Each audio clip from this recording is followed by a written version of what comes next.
big guys that line up, especially on the line of scrimmage.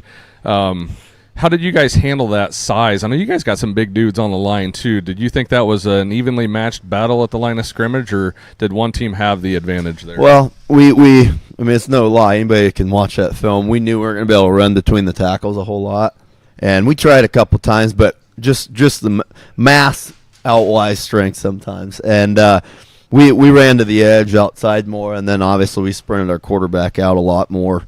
And those are all counter moves that we feel like we can have. And then, their height was different. We were having to throw a little taller or a little higher over the pocket. So all those things were adjustments we made, but I felt like we adjusted quickly enough to, still win comfortably and not be in a 0-0 game after 3 quarters or something. Yeah, and talking about some of the individual performances, Will Adam did what Will Adam does. I'm going to start calling him the Swiss Army knife of Class A, in that he had passing touchdowns, he ran for some touchdowns, special teams, he had an interception return for a touchdown, so he did his thing. Same as little brother Henry. I saw he had like 13 and a half tackles last night. Big night for the Adam brothers. But you did have Elijah Brock, who had a really nice night last night, and we don't talk about Elijah every time that we get together, but he absolutely contributed and does so on a weekly basis, it seems. Yeah, like I've mentioned last week, I feel like we're a rounded team, and if you take one thing away, we're going to try to ride another. Elijah Brock, he's seriously an underrated dark horse at the X wideout. He's caught some balls at summer camp and the scrimmage. It just jaw-dropped us. He just hasn't got as many touches yet. We read a lot of I'm not going to say how we, what we do, but it's just kind of worked out that our wingbacks and RZ had touched the ball more at the receiving positions. And maybe, sometimes maybe those are a little easier throws because they're closer to the middle of the formation. But Casey Davis and Elijah Brock are our wideouts who are second to none catching the ball, and they both have speed. So,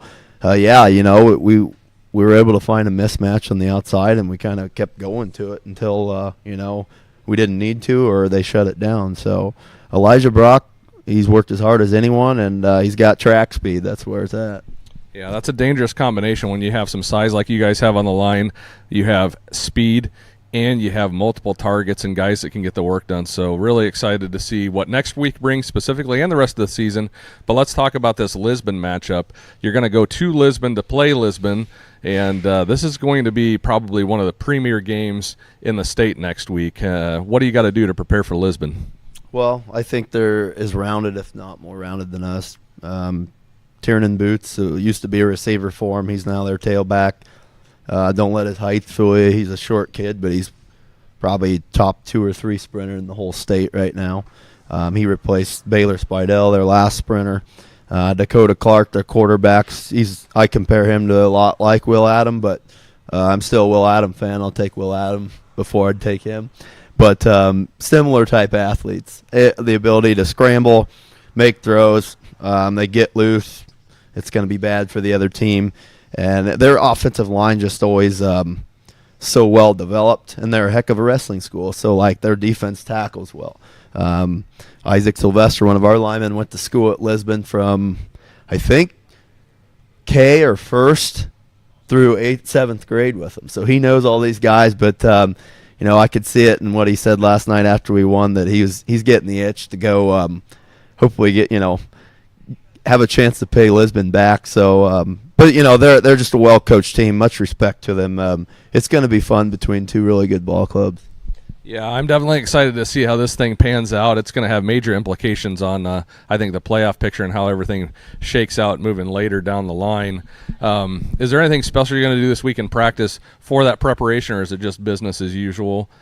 A little of both. The tough thing's simulating their speed. And that was even with Columbus this week. Riley Kahlberg for Columbus is really fast, but Boots and Clark speeds, and even another thing to try and simulate with your scout guys.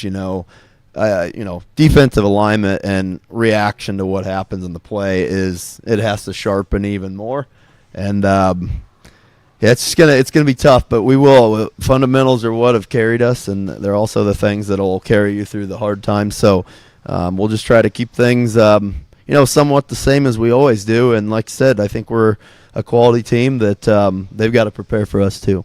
Absolutely. Well, congrats, Coach, on the win. We're looking forward to seeing what you guys can do against Lisbon, and hopefully we can keep this train rolling. Thank you. All righty. While we await our next guests, having some tech issues this morning, Andy, so you're actually still on camera, but do what you got to do there. We'll bring in our friends from North Mahaska coming up next if you guys want to make your way onto the screen.